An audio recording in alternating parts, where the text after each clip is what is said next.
আপনাদেরকে আবারও ডাক দিচ্ছি, আমরা যদি না জাগি মা, সকাল কখনো হবে না। এক সময় উচিত প্রদীপ আমাদের মা বোনদেরকে ধর্ষণ করতেন, ইয়াবা দিয়ে ফাঁসিয়ে ক্রস ফায়ারের নামে মানুষ হত্যা করতেন বন্ধুযুদ্ধের নামে। ঘুষঘাট পরিশুদ্ধি অভিযানে নামতে হবে সবাইকে, নামতে হবে। ঘুষঘাটের সকল সদস্য যে খারাপ সেটা না, আমরা বাহিনী নিয়ে কথা বলতে চাই না, বাট কক্সবাজারের এই যে টেকনাফ এবং মহেশখালীতে যেই সমস্ত কোস্টগার্ডের সদস্য ভাইয়েরা রয়েছেন, তাদের বিরুদ্ধে যদি কোনো বিষয় আপনি ইনফরমেশন দিতে চান, যেই ফোন করুক ইনফরমেশন দিতে গেলে বলে আপনি কি ওই ইয়াবা ব্যবসায়ী দলের সদস্য নাকি। বড় হুমকি বা হুমকি দিব না, অনুরোধ করছি শুধুই 24 ঘন্টার মধ্যে আরফাত সানিকে যদি ছেড়ে দেওয়া না হয়, কক্সবাজারের, শুধু কক্সবাজার না, পুরো বাংলাদেশের যত সাংবাদিক আছে সবাই রাজপথে নেমে আসবে এবং সাথে জুলাই যোদ্ধারা নেমে আসবে। আপনাদেরকে আমরা ভয় দেখাচ্ছি না, বলছি আগামীকাল হয়তো আমি পড়বো অথবা জসিম পড়বে, তাই নানা ধরনের নাটক সাজাবে। তাদের নাটকগুলো বিশ্বাস করার আগে একবার যাচাই করে দেখবেন আপনাদেরই লোক, আপনাদের জন্য এই কাজ করতে এখানে এসেছি। সুতরাং তারা নিরীহ সাংবাদিকদেরকে এখান থেকে ধ্বংস করার জন্য যত ধরনের পায়তারা আছে সব ধরনের পায়তারা তারা করে যাবে। আপনাদের সবাইকে সজাগ দৃষ্টি রাখার আহ্বান জানাচ্ছি। নিরাপত্তা জোরদার করবে, কিন্তু তারা সেটা বাদ দিয়ে বাংলাদেশের অভ্যন্তরে ঢুকে তারা নিরাপত্তার নামে আরফাত সানিকে ধরে নিয়ে যাচ্ছে। তারা নিরাপত্তার নামে মহেশখালীতে যে কোনো যারা এখানে নাটক সাজাচ্ছেন, কোস্টগার্ড সহ অন্যান্য ডিপার্টমেন্টের যারা নাটক সাজাচ্ছেন, আপনার দায়িত্ব ছেড়ে আপনার নাটক রচনা করেন, ও টেলিভিশনে গিয়ে নাটক রচনা করেন, এগুলো আমাদেরকে বোঝাতে পারবেন না। 6 কোটি টাকার আয় সহ টেকনাফের 3 জনকে আটক করা হয়েছে। এখন এই ব্রেকিং নিউজ পাওয়ার পরে আমরা সাধারণভাবে যারা সাংবাদিকতা করি আমরা অনেকেই এই চর্চায় আমরা অভ্যস্ত যে যখন কোনো টিকার নিউজ কিংবা ব্রেকিং নিউজ দেয়, আমার এক সহকর্মী যদি টেলিভিশনে পাঠিয়ে দেয় আমাকে সেখান থেকে কল করে বলে যে অমুক টেলিভিশনে টিকা চলতেছে, 6.5 কোটি টাকার আয় সহ 3 জন মাদক কারবারিকে আটক করা হয়েছে, আপনি এখন আমাদেরকে পাঠান নাই। কিন্তু এই যে বাহিনীর প্রতি শ্রদ্ধা রেখে বাহিনীর প্রত্যেকটা প্রেস বিজ্ঞপ্তিকে আমরা বিশ্বাস করে যে টিকার নিউজ গুলো পাঠাই, এই ব্রেকিং নিউজ গুলোর মধ্যে যে আমাদের সহকর্মীকে যে ফাঁসিয়ে দেওয়া হবে সেই তথ্য কিন্তু সেখানে উল্লেখ থাকে না। এটি যখন কোনোভাবে এস্টাবলিশ করা যায়, তারপরে সেখানে যাকে ইচ্ছে তাকে ফাঁসিয়ে দিয়ে তাকে একেবারে কারাগার পর্যন্ত নিয়ে যাওয়া যায়। আমাদের এই মঞ্চে এই ব্যানারে যারা দাঁড়িয়েছেন, এখানে আরেকজন সহকর্মী উখিয়ার থেকে একইভাবে তাকেও মিথ্যা মামলায় ফাঁসানো হয়েছিল। সে সাংবাদিকদের একের পর এক উখিয়া থেকে শুরু করে কক্সবাজারের সব জায়গায় আন্দোলনের মুখে শেষ পর্যন্ত সে আজকে বের হয়েছে। সে কি মরে গেছে? সে কি জীবিত নাই? আরফাত সানি কি মরে যাবে? সেও একদিন জীবিত হয়ে আমাদের মাঝে ফেরত আসবে। যারা এই অন্যায় করছেন আপনাদের প্রতি আমাদের সর্বোচ্চ শ্রদ্ধা আছে। কোস্টগার্ড তারা আমাদের সাগরের অতন্ত্র প্রহরী হিসেবে তাদেরকে আমরা চিনি। তারা আমাদের কাছে যখন কোন প্রেস বিজ্ঞপ্তি পাঠায় আমরা মনে করি এখানে 100% সততা রয়েছে। কিন্তু কক্সবাজারের এই সাংবাদিকরা যারা আজকে দাঁড়িয়েছে তারা এখন থেকে তাদের আর কোন প্রেস বিজ্ঞপ্তি বিশ্বাস করবে না। কোন প্রেস বিজ্ঞপ্তি পাঠালে সাথে সাথে কেউ কোন হাউসে পাঠিয়ে দিবেন না, দিবেন, চিন্তা করবেন কাকে সেখানে ফাঁসিয়ে দেওয়া হচ্ছে। এখন থেকে কোস্টগার্ডের যে সমস্ত সদস্যরা রয়েছেন, আমাদের এই বক্তব্য, এখানে আপনাদের গোয়েন্দা বাহিনী আছে, আমরা জানি এই বক্তব্য আপনাদের কাছে পৌঁছাবে। গতকালকে আমাদের এক সাংবাদিক সহকর্মী আরফাত সানির বিষয়ে যখন কোস্টগার্ডের সাথে কথা বলল, তার হেড অফিস থেকে কোস্টগার্ডের সদস্যরা গিয়ে, ঊর্ধ্বতন কর্মকর্তারা গিয়ে তাকে ফোন করা হয়েছে। এই যদি কন্ট্রোল করার চেষ্টা হয়, এই নতুন বাংলাদেশে এখন পর্যন্ত সাংবাদিকের যে কথা বলার স্বাধীনতা সেটা এখন পর্যন্ত বাস্তবায়ন হয় নাই। আমরা আরফাত সানিকে যেভাবে ফাঁসিয়ে দেওয়া হয়েছে, এখন থেকে ক্র্যাকের এই ব্যানারে যারা দাঁড়িয়েছি আপনাদের কোন প্রেস বিজ্ঞপ্তি আমরা আর ছাপাবো না, এই সিদ্ধান্ত এখান থেকে ঘোষণা আসবে। শেষ পর্যন্ত সবাইকে ধৈর্য ধারণ ধরে থাকার অনুরোধ জানাই। আমার স্বামীকে নিয়ে আসছে নৌবাহিনী, তারপর টেকনাফ থানার মধ্যে আমার স্বামীকে মুখের মধ্যে কাপড় দিয়ে বন্ধ করে রাখছে। কেমন বাংলাদেশ এটা? আমার একজন সাহসী সাংবাদিককে, আরফাত সানির মতো সাংবাদিককে যদি কুত্তার মতো করে টেনে হিঁচড়ে নিয়ে আসে, তাহলে কালকে আপনাদেরকে নিয়ে আসবে, পরশুদিন আরেকজনকে নিয়ে আসবে। আরফাত সানি শুধু দুঃসাহস যে কোস্টগার্ডের বিপক্ষে নিউজ করা। একজন কোস্টগার্ড ধরে একজন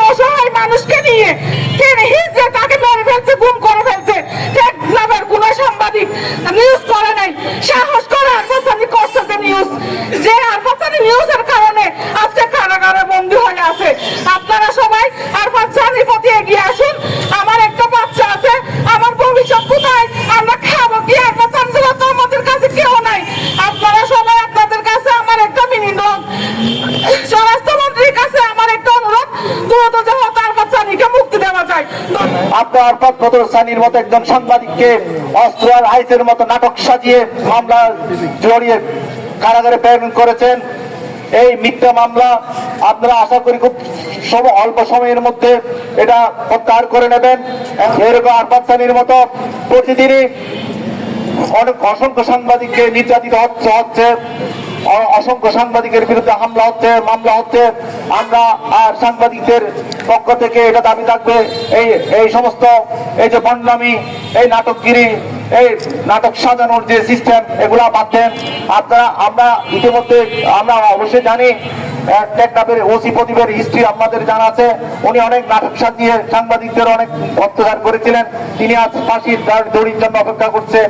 আপনারা যদি ওসি প্রদীপ হতে চান তাহলে আপনাদেরকে ওই ফাঁসির দড়ির জন্য অপেক্ষা করতে হবে। তাই আমি আর আপনারা যারা এখানে নাটক সাজাচ্ছেন, কোস্টগার্ড সহ অন্যান্য ডিপার্টমেন্টের যারা নাটক সাজাচ্ছেন, আপনার দায়িত্ব ছেড়ে আপনার নাটক রচনা করেন, ও টেলিভিশনে গিয়ে নাটক রচনা করেন, এগুলো আমাদেরকে বোঝাতে পারবেন না। আর সানির মতো লোক কি আপনার আইস দিয়ে ফাঁসাবেন, আপনার অস্ত্র দিয়ে ফাঁসাবেন, সেটা এই অন্তত কক্সবাজারের সাংবাদিকদেরকে বিশ্বাস করাতে পারবেন না। যারা কোস্টগার্ডে আছেন আপনারা সাগরটা পাহারা দিবেন, আপনারা আমাদেরকে নিরাপদ রাখবেন। এইটা না করে আপনারা যত আকাম কুকাম আছে সবগুলো এখানে করতেছেন। কি কারণ? আপনাদের এমন আপনাদের মেজাজ, আপনাদের দিল এবং দিমাগ এরকম পৌঁছে গেছে যে একজন কলম সাংবাদিককে আপনারা এইভাবে কুকুরের মতো, ওনার ওয়াইফ বলে গেছে, কুকুরের মতো টেনে পিটিয়ে মুখের মধ্যে কাপড় গুজে দিয়ে আপনারা ওনাকে অত্যাচার করছেন। কেন ভাই? শুনে রাখেন, জুলাই এখনো শেষ হয়নি। আমার কোন সাংবাদিক ভাইদের উপর আঙ্গুল তুলবেন তো দূরের কথা, চোখ রাঙিয়ে দেখবেন আপনাদের চোখ উপড়ে ফেলব। আমি মোহাম্মদ খালিদ বিন সাইদ এটাই বলছি, আমার সাথে কেউ থাকুক আর না থাকুক, সাংবাদিক ভাইদের কোন রকমের ওনাদের উপর কোনো অত্যাচার আমি চাই না। গতকালকে একটি মানববন্ধন হয়েছে, কেন শুধু আপনারা ওনাদেরকে মামলা দিয়ে হামলা করে আপনারা ওনাদেরকে দমাতে চাচ্ছেন? কি কারণ? আপনারা সে আগের ফেসিস্টের মতোই থেকে গেছেন। ভাই এইসব ফেলে দেন, সাগর পাহারা দেন, সাগরের মধ্যে যত মাদক আছে ওগুলো পাহারা দেন। আপনাদের কারণে আজকে আমাদের যুব সমাজ ধ্বংস হয়ে যাচ্ছে। আপনাদের কারণে, আপনাদের গাফিলতির কারণে আজ ছোট ছোট ছেলেরা মাদকাসক্ত হচ্ছে। আপনাদের কারণে আজ আমরা গাড়ি করে চট্টগ্রাম যাওয়ার পথে আমাদেরকে নামিয়ে আমাদের প্যান্ট পর্যন্ত চেক করা হয়, শুধু আপনাদের কারণে। কক্সবাজারের মানুষ প্রত্যেকটাই আপনাদের হয়রানির শিকার হয় শুধু আপনাদের কারণে।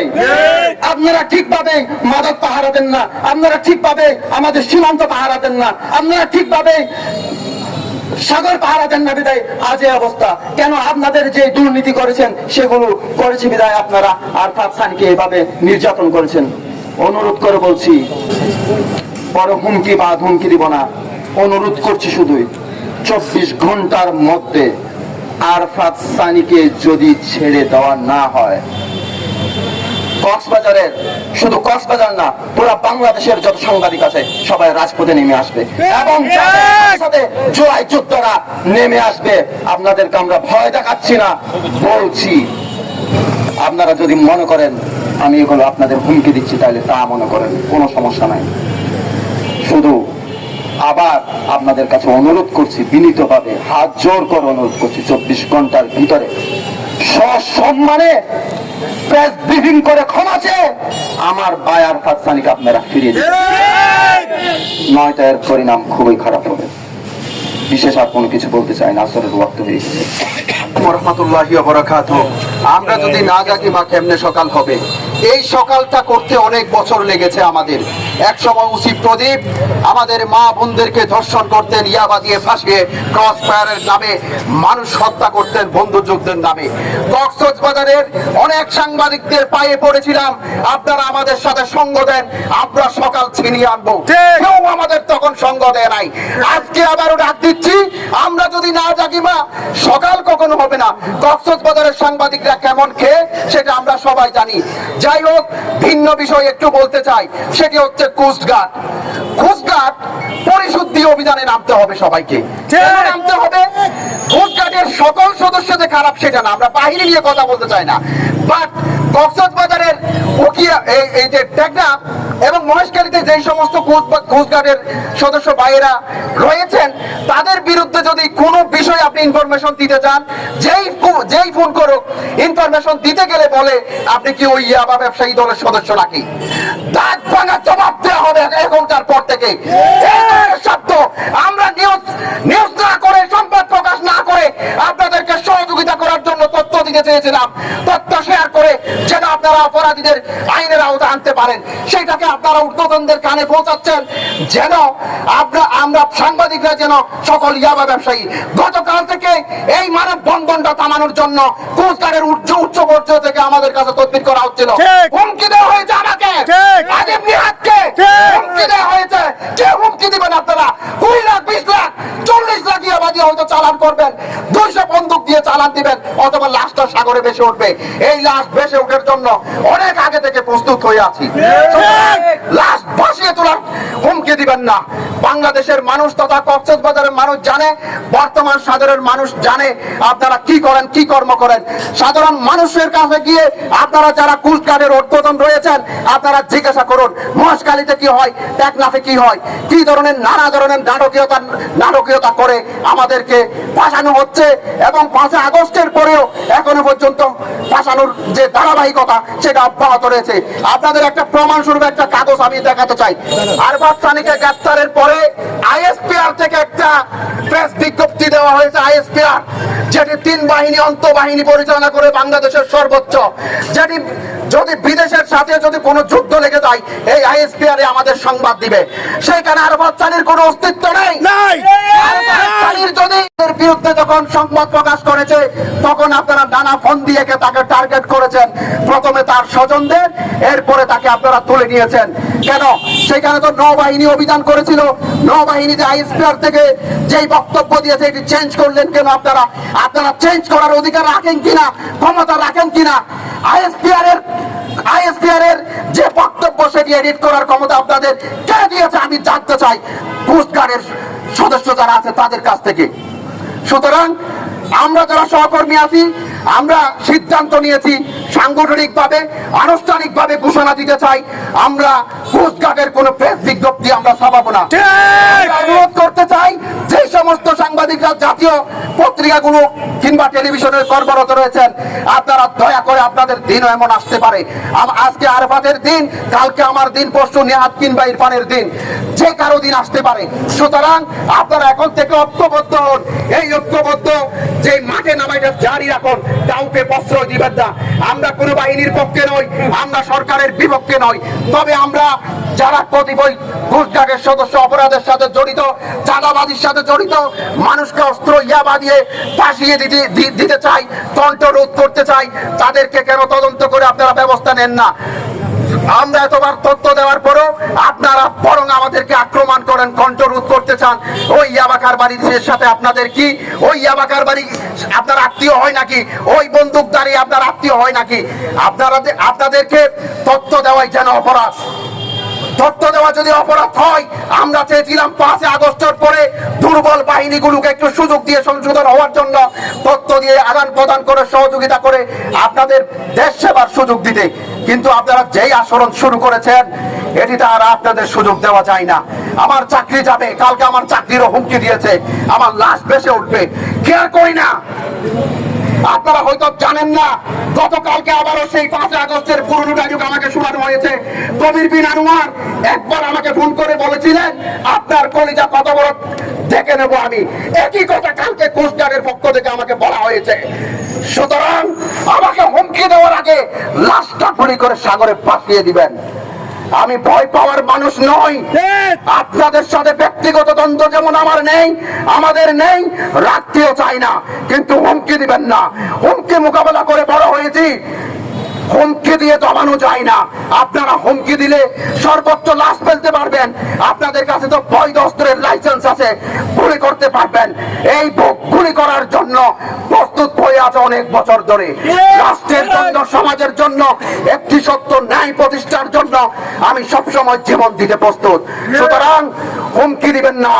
দয়া করে আপনাদের সর্বোচ্চ কোস্টগার্ডের যে বাহিনীর প্রধান রয়েছেন, আমি ওনার দৃষ্টি আকর্ষণ করতে চাই। আপনার বাহিনীর কতিপয় সদস্যরা এখানে কি করে খবর নেন?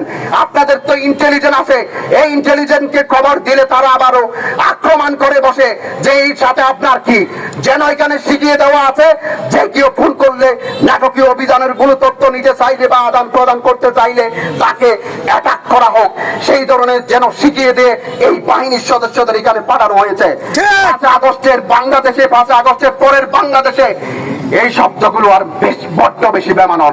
সুতরাং সহকর্মীদের অনুরোধ করব, আপনারা যারা লেজুর ভিত্তি করেন, মেসেঞ্জারে তার বিরুদ্ধে সংবাদ প্রকাশ করেছেন, আপনারা অন্যদেরকে উদ্বুদ্ধ করেছেন, এই চর্চা বিরত রাখুন, আপনার দিন ফিরে আসবে।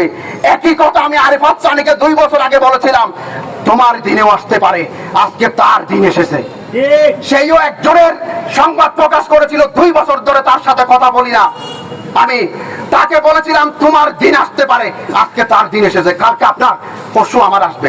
সুতরাং যাচাই করবেন, আপনারা যাই করেন না কেন যাচাই করবেন। আরিফাত সানিকে শুধু প্রতিহিংসামূলক টার্গেট করে গ্রেফতার করা হয়েছে।